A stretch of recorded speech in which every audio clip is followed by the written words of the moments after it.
$10,000 sounds like a lot. But here's the strange truth. The number itself isn't what changes you.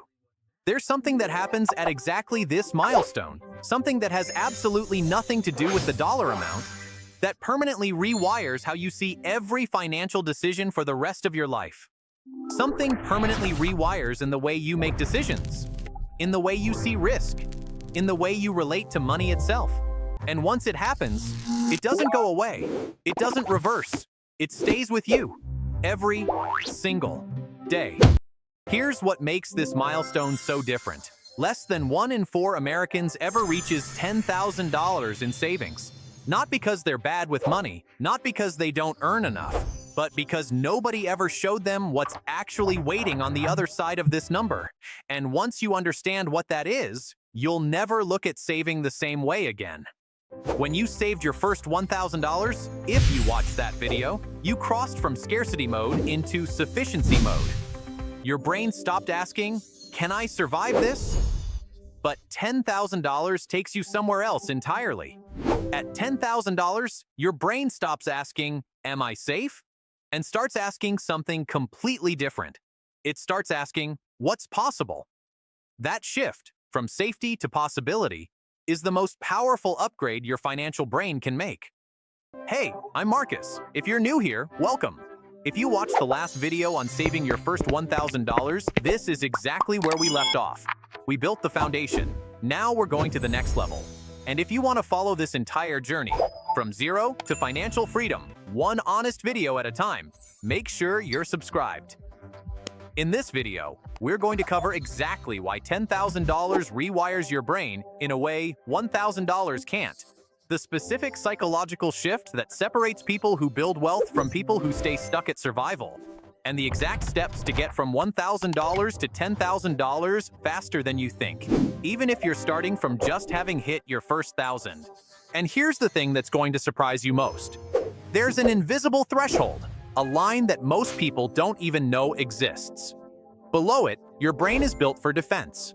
Above it, your brain is built for offense. Most financial advice lives entirely below this line, and almost no one talks about what happens when you cross it. I'll show you exactly where that line is and what's waiting on the other side.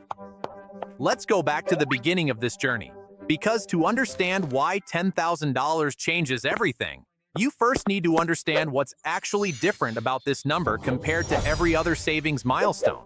And once you see the psychology laid out clearly, the way people think below this threshold versus above it, I promise you'll never be comfortable staying below it again.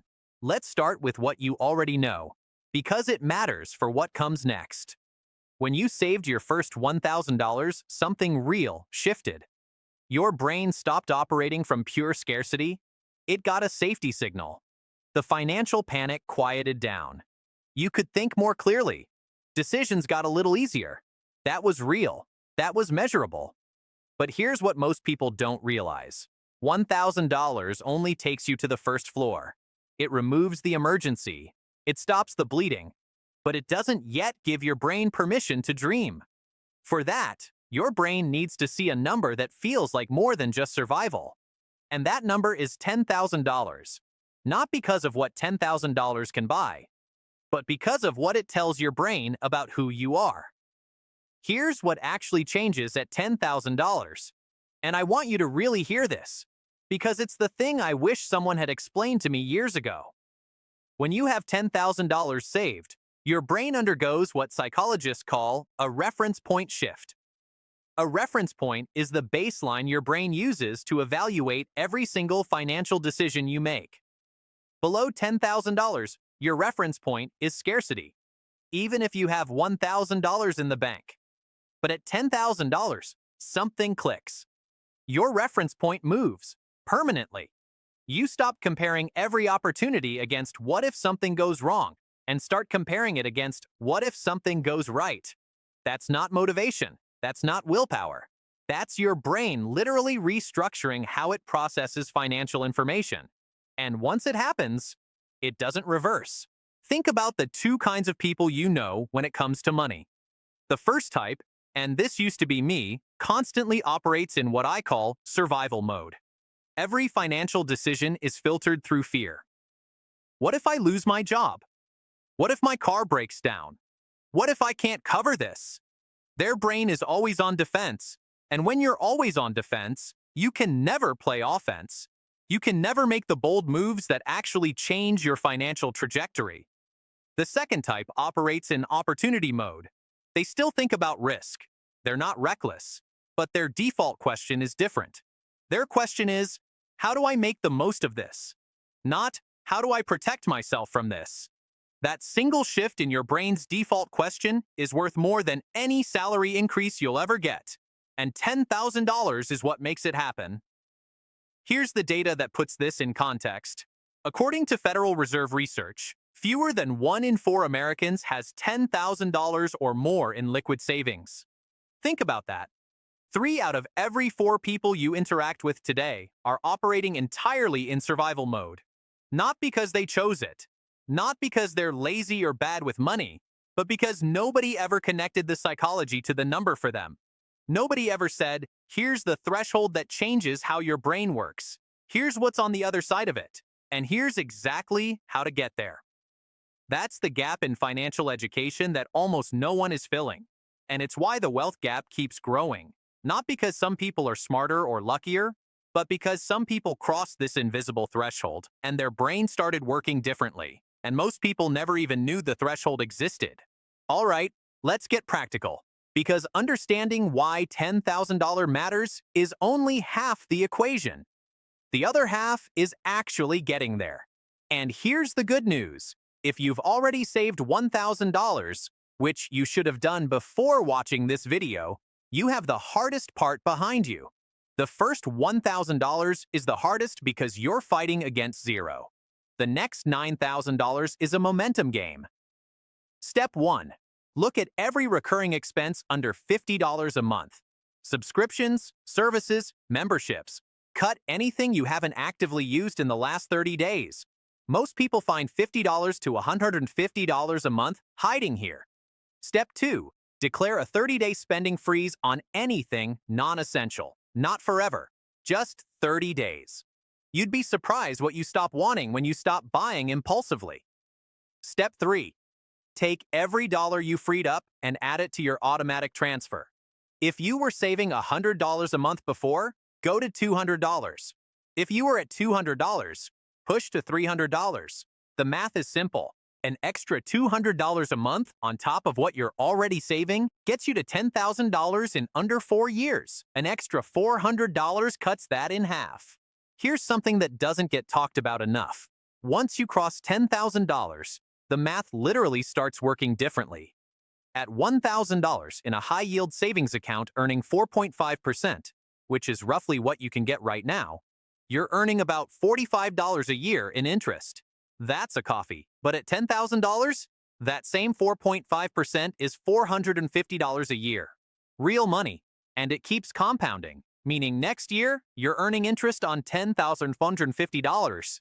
The year after, on $10,920. This is the tipping point where your money starts contributing to your savings, not just your paycheck. And psychologically, watching your balance grow even slightly on its own does something to your brain. It makes the goal feel real. It makes the effort feel worth it. It makes you want to protect what you've built and build more. Now, I need to warn you about the 3 things that destroy people's progress right around this milestone, because they happen constantly. Enemy number 1, lifestyle inflation. The moment your savings starts looking healthy, your brain wants to upgrade your life. Nicer apartment, new car, better phone. Don't do it yet. Not until your savings rate is protected. Enemy number 2, premature investing. You hit $10,000 and suddenly you're watching crypto videos and thinking, I should put this to work. Stop. Your emergency fund is not investment capital. It is not for the market. It is insurance. And the moment you invest it, you've removed your safety net. Enemy number 3, loaning it to yourself. It's just sitting there. I'll pay it back next month. It's technically my money. No. You know how this ends. The discipline to protect your $10,000 is the exact same discipline that gets you to $25,000. Don't break it here. Let me make this even more concrete. Think about the last time you got a small, unexpected windfall.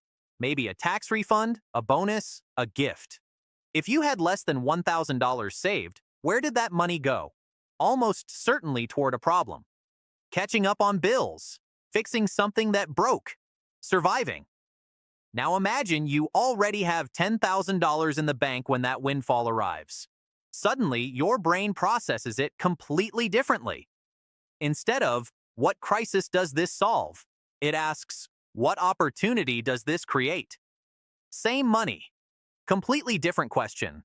That's the reference point shift in action.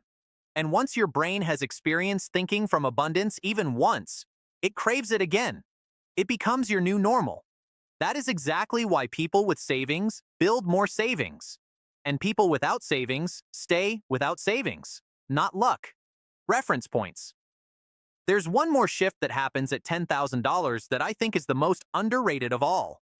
Your risk tolerance changes, not in a reckless way, in a rational way. When you have nothing saved, every risk feels existential. Negotiating a raise feels dangerous. Starting a side project feels irresponsible. Leaving a bad job feels impossible. Because the downside of any of those moves is catastrophic when you have no cushion. But with $10,000 behind you, negotiating a raise costs you nothing if it fails. A side project that doesn't work costs you time, not your ability to eat next month. Leaving a bad job means 3 to 4 months of runway while you find something better. The same decisions that felt impossible now feel manageable, and manageable decisions get made. Impossible decisions don't.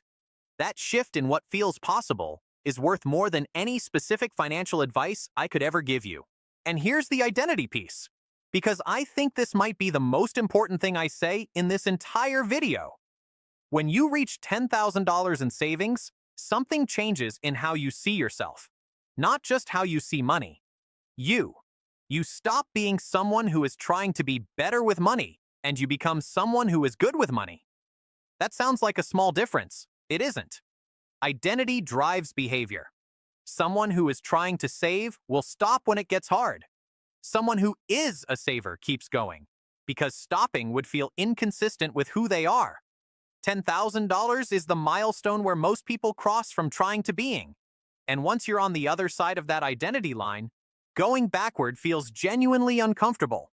You've become someone different, and that person protects what they've built. The data on what people with $10,000 or more saved actually do differently is striking. They're 3 times more likely to negotiate their salary. They're significantly more likely to leave a bad job within 12 months. They're more likely to start a business, take an educational course, move to a better city, not because they have more money to spend on those things, but because their brain is operating from opportunity rather than survival. Every one of those behaviors compounds over time. The person who negotiates one raise gets higher raises forever because their starting salary is now higher. The person who leaves the bad job finds better opportunities. The person who starts the business builds skills they never would have developed. $10,000 doesn't buy these outcomes directly. It buys the psychological conditions that make them possible.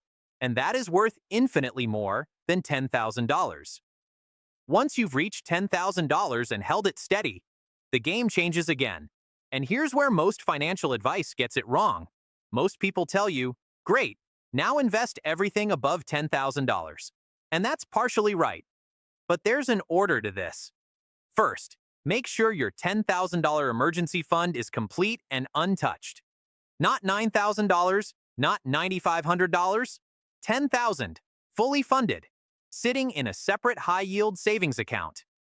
Second, if you have high-interest debt, anything above 7%, that becomes your next target, not the stock market, because paying off a 22% credit card is a guaranteed 22% return. The market can't promise you that. Third, once your high-interest debt is gone, then we talk about investing. Because now you have a real foundation, and the investments you make from a position of safety perform better, because you don't panic sell when the market drops. Security breeds better decisions, every time. Here's what compound interest actually looks like when you're starting from $10,000 with a 4.5% high-yield savings rate. Year 1, $10,450. Year 2, $10,020. Year 5, $12,262. Year 10, $15,530. You didn't touch it. You didn't do anything. Your money grew by $5,530 while you were living your life. But here's the more important compounding, the psychological compounding. Every month you see that number grow, you're more committed to protecting it. Every time you resist the urge to dip into it, you reinforce the identity of someone who is in control. Every year you hold it steady, financial security becomes more deeply a part of who you are. The money compounds slowly. The identity compounds fast. And eventually, the identity drives the money forward more than anything else. That's when you know the shift is complete. The reason most people never reach $10,000 isn't intelligence. It isn't income. It isn't luck. It's one thing. They overcomplicate it and then quit. They spend 3 weeks researching the best high-yield savings account instead of just opening one. They try to optimize their budget to the dollar instead of just automating a transfer. They wait for the right time to start, after the holidays, after the move, after things settle down. There is no right time. There is only the decision to start, the automation to keep it going, and the discipline to not touch it. That's the entire system. 3 things, not 30. The people who reach $10,000 are not the people with the most sophisticated financial strategy. They're the people who did 3 boring things consistently for long enough. Sophistication is the enemy of execution. Keep it simple. Keep it automated. Keep it untouched. I want to be real with you for a second. I know that for some of you watching this, $10,000 feels like a number that belongs to other people.